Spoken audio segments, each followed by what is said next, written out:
ਸਤਿ ਸ੍ਰੀ ਅਕਾਲ ਜੀ ਸਾਰਿਆਂ ਨੂੰ। ਜਿਹੜੇ ਨਵੇਂ ਖੇਤੀ ਕਾਨੂੰਨ ਆਏ ਹੈਗੇ ਹੈ ਇਹ ਕਿਸਾਨਾਂ ਦੀ ਤਾਂ ਜ਼ਰੂਰਤ ਨਹੀਂ, ਕਿਉਂਕਿ ਜਿੱਦਣ ਤੋਂ ਇਹ ਆਏ ਹੈ ਕਿਸਾਨਾਂ ਨੇ ਤਾਂ ਉਸੇ ਦਿਨ ਤੋਂ ਇਹਨਾਂ ਦੇ ਖਿਲਾਫ ਜਿਹੜਾ ਹੈਗਾ ਮੋਰਚਾ ਖੋਲ੍ਹ ਦਿੱਤਾ ਹੈ। ਉਹ ਤਾਂ ਮੋਰਚਾ ਲਗਾ ਕੇ ਬੈਠੇ ਹਨ।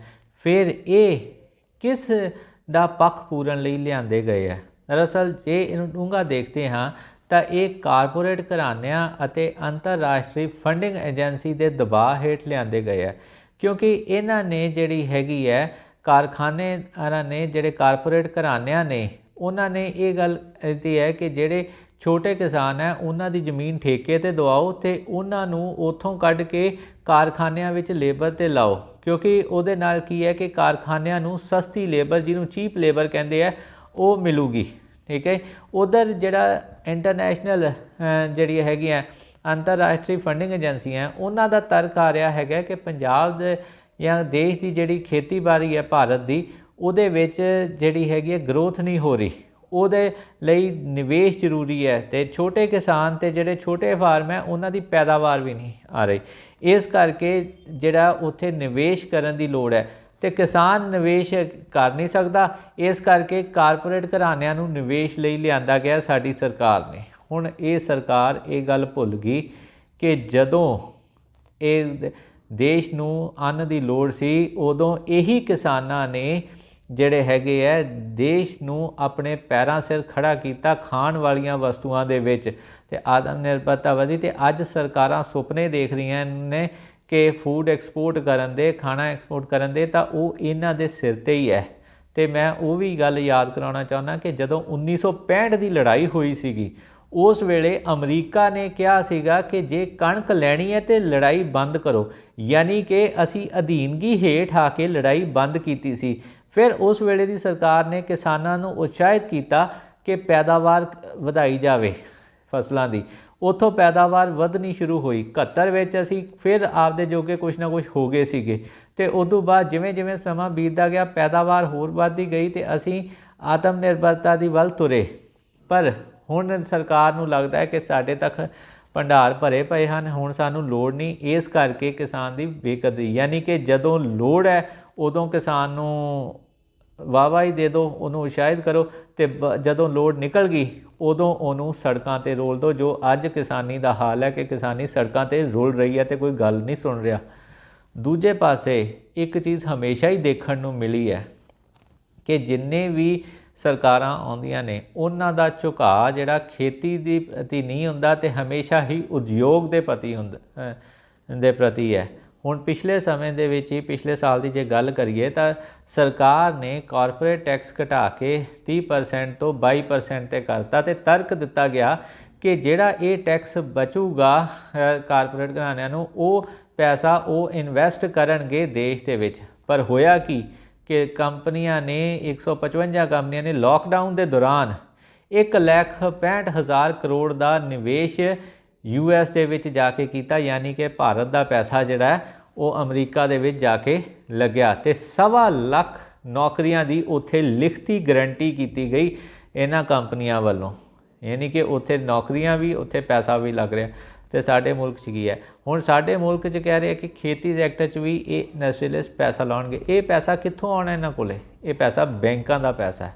ਹੁਣ ਅਸੀਂ ਦੇਖਦੇ ਹਾਂ ਕਿ ਬੈਂਕਾਂ ਦਾ ਪੈਸਾ ਕਿਵੇਂ ਵੰਡਿਆ ਜਾਂਦਾ ਸਾਰੇ ਖੇਤਰਾਂ ਦੇ ਵਿੱਚ।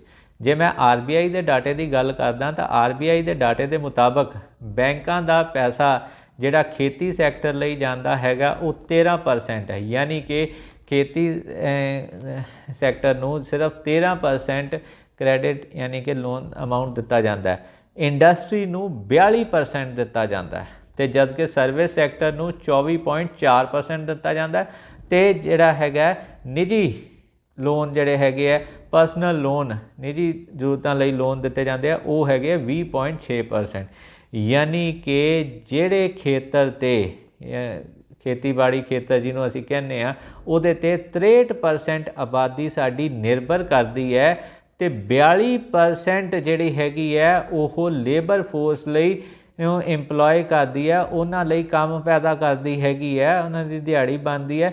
ਉਸ ਨੂੰ ਸਿਰਫ 13% ਕ੍ਰੈਡਿਟ ਦਿੱਤਾ ਗਿਆ, ਜਦ ਕਿ ਜਿਹੜੀ ਇੰਡਸਟਰੀ ਹੈਗੀ ਹੈ ਉਹ 42% ਸਭ ਤੋਂ ਜ਼ਿਆਦਾ ਲੈ ਰਹੀ ਹੈ। ਜਿਹਦੇ ਵਿੱਚੋਂ ਜੇ ਅਸੀਂ ਇਹਦੇ ਵਿੱਚੋਂ ਹੀ 42% ਦਾ ਕਿਵੇਂ ਵੰਡਿਆ ਜਾਂਦਾ ਤਾਂ 80% ਜਿਹੜਾ ਹੈਗਾ ਉਹ ਵੱਡੇ ਕਾਰਪੋਰੇਟ ਘਰਾਣਿਆਂ ਨੂੰ ਜਾਂਦਾ ਅਤੇ 20% MSME ਨੂੰ ਜਾਂਦਾ। ਹੁਣ 20% ਦੇ ਵਿੱਚ ਜਿਹੜੀਆਂ ਹੈਗੀਆਂ ਮਾਈਕਰੋ ਐਂਡ ਸਮੋਲ ਵੀ ਆ ਗਈਆਂ, ਜਿਨ੍ਹਾਂ ਨੂੰ 10 ਤੋਂ 15% ਦਿੱਤਾ ਜਾਂਦਾ ਅਤੇ ਮੀਡੀਅਮ ਵਾਲੀਆਂ ਨੂੰ 5% ਦੇ ਕਰੀਬ ਰਹਿ ਜਾਂਦਾ।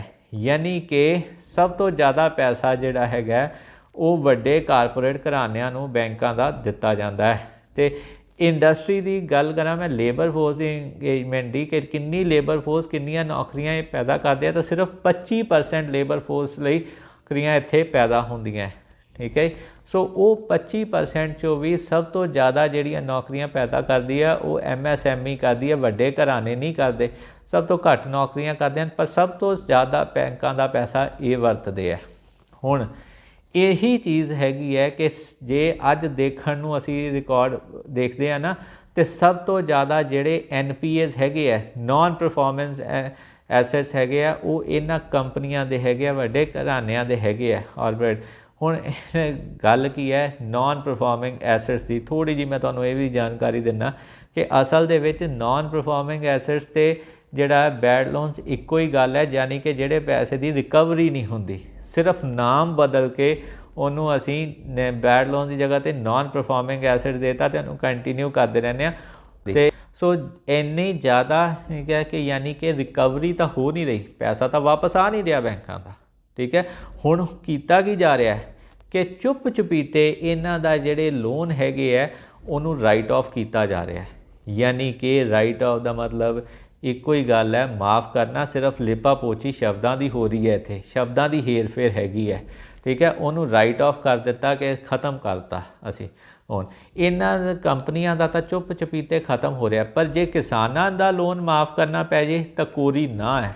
ਹਾਂ, ਫਿਰ ਜਦੋਂ ਵੋਟਾਂ ਆ ਜਾਂਦੀਆਂ ਉਦੋਂ ਥੋੜ੍ਹਾ ਜਿਹਾ ਕਿਸਾਨਾਂ ਦੇ ਲੋਨ ਦਿਸਣ ਲੱਗ ਜਾਂਦੇ ਆ ਸਰਕਾਰਾਂ ਨੂੰ। ਉਦੋਂ ਇਹ ਕੀ ਕਰਦੇ ਆ ਕਿ ਛੋਟੇ ਕਿਸਾਨਾਂ ਦਾ 1 ਲੱਖ ਜਾਂ 2 ਲੱਖ ਤੱਕ ਦਾ ਜਿਹੜਾ ਕਰਜ਼ਾ ਹੈਗਾ ਉਹ ਮਾफ़ ਕਰਨ ਦੀ ਗੱਲ ਕਰਦੇ, ਜਿਵੇਂ ਆ UP ਅਤੇ ਮਹਾਰਾਸ਼ਟਰ 'ਚ ਹੋਇਆ ਹੁਣ ਪਿੱਛੇ ਹੀ। ਅਤੇ ਸਭ ਤੋਂ ਜ਼ਿਆਦਾ ਰਾਜਨੀਤੀ ਇਹ 'ਤੇ ਹੁੰਦੀ ਹੈ, ਜਿਵੇਂ ਮਹਾਰਾਸ਼ਟਰ ਦੇ ਵਿੱਚ 15,000 ਜਿਹੜੇ ਕਿਸਾਨਾਂ ਦਾ 2 ਲੱਖ ਕਿਸਾਨ ਦਾ ਹਿਸਾਬ ਨਾਲ ਕਰਜ਼ਾ ਮਾफ़ ਕੀਤਾ ਗਿਆ। ਅਤੇ ਸਭ ਤੋਂ ਜ਼ਿਆਦਾ ਰੌਲਾ ਪਿਆ, ਸਭ ਤੋਂ ਜ਼ਿਆਦਾ ਰਾਜਨੀਤੀ ਹੋਈ ਸਾਰੀ ਪਾਰਟੀਆਂ ਵੱਲੋਂ। ਠੀਕ ਹੈ, ਪਰ ਇਸੇ ਦੌਰਾਨ ਹੀ ਜੇ ਅਸੀਂ ਪਿਛਲੇ ਸਾਲ ਦੇਖਦੇ ਹੈਗੇ ਹਾਂ ਸੈਪਟੰਬਰ 2019 'ਚ, ਤਾਂ ਕੇਂਦਰ ਸਰਕਾਰ ਨੇ ਤਕਰੀਬਨ 54,000 ਕਰੋੜ ਕੁਛ ਕੁ ਘਰਾਣਿਆਂ ਦਾ ਰਾਈਟ ਆਫ ਕਰਤਾ। ਅਤੇ ਜਿਹਦੇ ਵਿੱਚ ਲਿਸਟ ਦੇ ਵਿੱਚੋਂ ਇਹ RTI ਦੀ ਇਨਫੋਰਮੇਸ਼ਨ ਆਈ ਹੈ, ਅਤੇ ਉਸ ਲਿਸਟ ਦੇ ਵਿੱਚ ਅਜਿਹੇ ਨਾਮ ਵੀ ਹੈਗੇ ਜਿਵੇਂ ਗੀਤਾਂਜਲੀ ਜਵੈਲਰਸ, ਜਿਹੜੇ ਕਿ ਨੀਰਵ ਮੋਦੀ ਅਤੇ ਮੋਹਿਲ ਚੌਕਸੀ ਦੀ ਹੈ। ਉਹਦੇ ਨਾਲ ਹੀ ਜਿਹੜੀ ਹੈਗੀ ਹੈ ਦੂਜੇ ਪਾਸੇ ਕਿੰਗਫਿਸ਼ਰ ਏਅਰਲਾਈਨ, ਜਿਹੜੀ ਕਿ ਵਿਜੇ ਮਾਲਿਆ ਦੀ, ਜਿਹੜੇ ਪਹਿਲਾਂ ਰਾਜ ਸਭਾ ਸਾਂਸਦ ਵੀ ਰਹੇ ਹੈ, ਅਤੇ ਉਹਨਾਂ ਦੀ ਹੈ। ਹੁਣ ਆਪ ਤਾਂ ਉਹ ਬਾਹਰਲੇ ਮੁਲਕਾਂ 'ਚ ਜਾ ਕੇ ਵਧੀਆ ਬੈਠੇ ਹੈ, ਇੱਥੇ ਪੈਸਾ ਦੇਣ ਵਾਲਾ ਪਿਆ। ਅਤੇ ਸਰਕਾਰ ਇੱਕ ਪਾਸੇ ਤਾਂ ਵੋਟਾਂ ਦੇ ਟਾਈਮ 'ਤੇ ਕਹਿੰਦੀ ਹੈ ਕਿ ਸਾਡਾ ਪੂਰਾ ਜ਼ੋਰ ਲੱਗਿਆ ਇਹਨਾਂ ਨੂੰ ਵਾਪਸ ਲਿਆਉਣ ਦਾ, ਇਹ ਗੁਨਾਹਗਾਰ ਹੈਗੇ ਆ ਸਾਡੇ ਮੁਲਕ ਦੇ, ਅਸੀਂ ਇਹਨਾਂ ਨੂੰ ਐਕਸਟ੍ਰਾਡਿਕਟ ਕਰਕੇ ਲਿਆ ਰਹੇ ਹਾਂ। ਅਤੇ ਕਰੋੜਾਂ ਰੁਪਇਆ ਜਿਹੜਾ ਕੇਸਾਂ 'ਤੇ ਵੀ ਲੱਗ ਰਿਹਾ ਹੈਗਾ ਸਰਕਾਰੀ ਖਜ਼ਾਨੇ 'ਚੋਂ। ਪਰ ਦੂਜੇ ਪਾਸੇ ਜੇ ਤੁਸੀਂ ਲੋਨ ਹੀ ਇਹਨਾਂ ਦਾ ਰਾਈਟ ਆਫ ਕਰਨਾ ਹੈ, ਫਿਰ ਇਹ ਸਾਰਾ ਡਰਾਮਾ ਕਿਉਂ ਹੋ ਰਿਹਾ? ਕਿਉਂ ਇਹ ਸਾਰੀ ਚੀਜ਼ਾਂ ਦਿਖਾਈਆਂ ਜਾ ਰਹੀਆਂ ਕਿ ਵਾਕਿਆ ਹੀ ਇਹਨੂੰ ਵਾਪਸ ਲਿਆਉਣ ਦੀ ਗੱਲ ਕਰ ਰਹੇ ਹਾਂ? ਇੱਕ ਪਾਸੇ ਵਾਪਸ ਲਿਆਉਂਦੇ, ਇੱਕ ਪਾਸੇ ਮਾਫੀ ਦਿੰਦੇ ਹਾਂ। ਸੋ ਇਹ ਚੀਜ਼ਾਂ ਬੜੀਆਂ ਸੋਚ ਵਿਚਾਰਨ ਵਾਲੀਆਂ ਆਮ ਜਨਤਾ ਲਈ ਕਿ ਹੋ ਕੀ ਰਿਹਾ। ਦੂਜੇ ਪਾਸੇ ਕਿਸਾਨ ਦਾ ਤਾਂ 50,000 ਦਾ ਵੀ ਕਰਜ਼ਾ ਰਹਿ ਜਾਂਦਾ ਹੈ ਨਾ, ਅਤੇ ਬੈਂਕ ਉਹਦਾ ਜਲੂਸ ਕੱਢ ਦਿੰਦਾ, ਫੋਟੋਆਂ ਟੰਗ ਕੇ ਉਹਦੇ ਨਾਮ ਕਰਕੇ। ਪਰ ਇਸ ਪਾਸੇ ਇੰਡਸਟਰੀ ਦਾ ਜਿਨ੍ਹਾਂ ਦੇ ਇੰਨੇ ਕਰੋੜਾਂ ਦੇ ਜੇ ਖੜੇ ਹੈ NPS ਖੜੇ ਹੈ, ਉਹਨਾਂ ਦੀ ਕੋਈ ਵੀ ਲਿਸਟ ਜਾਰੀ ਨਹੀਂ ਕਰ ਰਹੇ। ਕਿਉਂ? ਉਹਨਾਂ ਦੇ ਨਾਮ ਪਬਲਿਕ ਕਿਉਂ ਨਹੀਂ ਕੀਤੇ ਜਾਂਦੇ? ਫਿਰ ਉਹਨਾਂ ਦੇ ਵੀ ਨਾਮ ਪਬਲਿਕ ਕੀਤੇ ਜਾਣ ਨਾ, ਉਧਰ ਕਿਸਾਨਾਂ ਦੇ ਲੋਨ 'ਤੇ ਤਾਂ ਰੌਲਾ ਪੈ ਜਾਂਦਾ, ਅਤੇ ਆਮ ਜਨਤਾ ਨੂੰ ਵੀ ਲੱਗਦਾ ਕਿ ਕਿਸਾਨਾਂ ਦੇ ਲੋਨ ਮਾफ़ ਹੁੰਦੇ ਹਨ, ਇਸ ਕਰਕੇ ਜਿਹੜਾ ਹੈਗਾ ਸਾਡੇ 'ਤੇ ਟੈਕਸ ਦਾ ਬੋਝ ਪੈਂਦਾ, ਸਾਡੇ ਟੈਕਸ ਦੇ ਵਿੱਚੋਂ ਇਹਨਾਂ ਦੇ ਲੋਨ ਮਾफ़ ਕੀਤੇ ਜਾ ਰਹੇ ਹਨ। ਜਦ ਕਿ ਹਕੀਕਤ ਇਹ ਹੈ ਕਿ ਕਿਸਾਨਾਂ ਨੂੰ ਤਾਂ ਲੋਨ ਮਿਲਦਾ ਵੀ ਘੱਟ ਹੈ ਅਤੇ ਮਾफ़ ਵੀ ਘੱਟ ਹੁੰਦਾ। ਸਭ ਤੋਂ ਜ਼ਿਆਦਾ ਲੋਨ ਜਿਹੜਾ ਮਿਲਦਾ ਉਹ ਵੱਡੇ ਕਾਰਪੋਰੇਟ ਘਰਾਣਿਆਂ ਨੂੰ ਮਿਲਦਾ, ਅਤੇ ਉਹਨਾਂ ਦੀ ਹੀ ਮਾफ़ੀ ਜੀ ਸਭ ਤੋਂ ਜ਼ਿਆਦਾ ਹੁੰਦੀ ਹੈ। ਬਸ ਫਰਕ ਇੰਨਾ ਹੈ ਕਿ ਕਿਸਾਨਾਂ ਦਾ ਛੋਟਾ ਜਿਹੀ ਚੀਜ਼ ਮਾफ़ ਕਰਨ 'ਤੇ ਰੌਲਾ ਵੱਡਾ ਪੈ ਜਾਂਦਾ ਹੈ, ਤੇ ਉਧਰ ਚੁੱਪ ਚਪੀਤੇ ਸਭ ਕੁਝ ਹੋਈ ਜਾਂਦਾ, ਦਿੱਤਾ ਵੀ ਜ਼ਿਆਦਾ ਤੇ ਮਾਫ ਵੀ ਜ਼ਿਆਦਾ ਕੀਤਾ ਤੇ ਕੋਈ ਰੌਲਾ ਨਹੀਂ ਪੈਂਦਾ, ਕੋਈ ਰਾਜਨੀਤੀ ਨਹੀਂ ਹੁੰਦੀ ਉਹਦੇ ਤੇ। ਸੋ ਇਹ ਫਰਕ ਹੈ।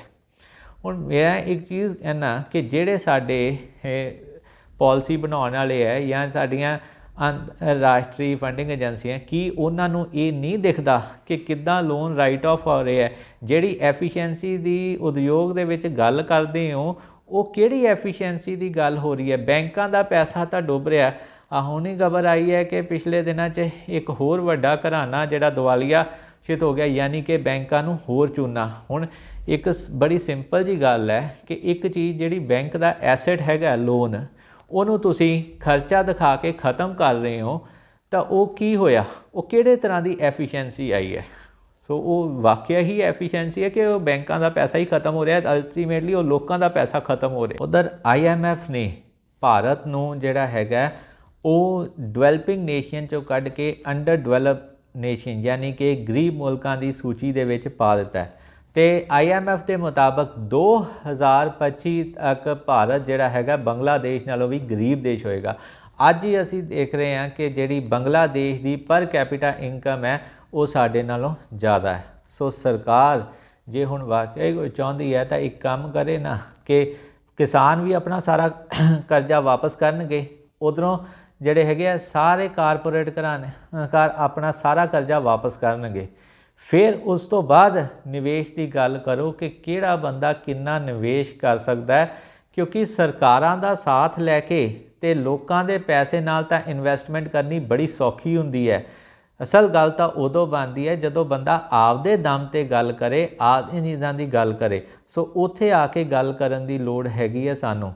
ਦੂਜੇ ਪਾਸੇ ਜਿਹੜੀ ਸਰਕਾਰ ਅੱਜ ਕਿਸਾਨਾਂ ਨੂੰ ਇਨਐਫੀਸ਼ੀਐਂਟ ਦੱਸਦੀ ਹੈ ਨਾ, ਦਰਅਸਲ ਉਹਦੇ ਤਾਂ ਸਾਰੇ ਆਪਦੇ ਜਿਹੜੇ ਹੈਗੇ ਆ ਮਹਿਕਮੇ ਵਿਕ ਰਹੇ ਆ। ਤਾਂ ਉਹ ਕਿਹੜੀ ਪਾਸਿਓਂ ਅਸੀਂ ਕਹੀਏ ਕਿ ਇਹ ਸਰਕਾਰ ਇੱਕ ਸਫਲ ਸਰਕਾਰ ਹੈ? ਅਦਰ ਇਹ ਚੀਜ਼ ਆਉਂਦੀ ਹੈ ਕਿ ਸਰਕਾਰ ਹੀ ਇੱਕ ਅਸਫਲ ਸਰਕਾਰ ਹੋ ਗਈ ਹੈ ਹਰ ਖੇਤਰ ਦੇ ਵਿੱਚ। ਇਸੇ ਕਰਕੇ ਤਾਂ ਹੁਣ ਜਿਹੜਾ ਸਟੇਟਾਂ ਦਾ GST ਦਾ ਪੈਸਾ ਹੈ ਉਹ ਵੀ ਨਹੀਂ ਵਾਪਸ ਦਿੱਤਾ ਜਾ ਰਿਹਾ, ਸਗੋਂ ਸਟੇਟਾਂ ਨੂੰ ਕਿਹਾ ਜਾ ਰਿਹਾ ਕਿ ਤੁਸੀਂ ਜਿਹੜਾ ਹੈਗਾ ਉਹ 50 ਸਾਲਾ RBI ਤੋਂ ਲੋਨ ਲੈ ਲਓ। ਭਾਈ ਜੇ ਆਮਦਨ ਤਾਂ ਤੁਸੀਂ ਲੈ ਗਏ ਤੇ ਸਟੇਟ ਨੇ ਉਹ ਕਰਜ਼ਾ ਤੇ ਉਹਦੇ ਉੱਤੇ ਵਿਆਜ ਕਿੱਥੋਂ ਵਾਪਸ ਕਰਨਾ ਹੈ ਜਦੋਂ ਸਟੇਟ ਕੋਲੇ ਆਮਦਨ ਹੀ ਨਹੀਂ ਹੈਗੀ?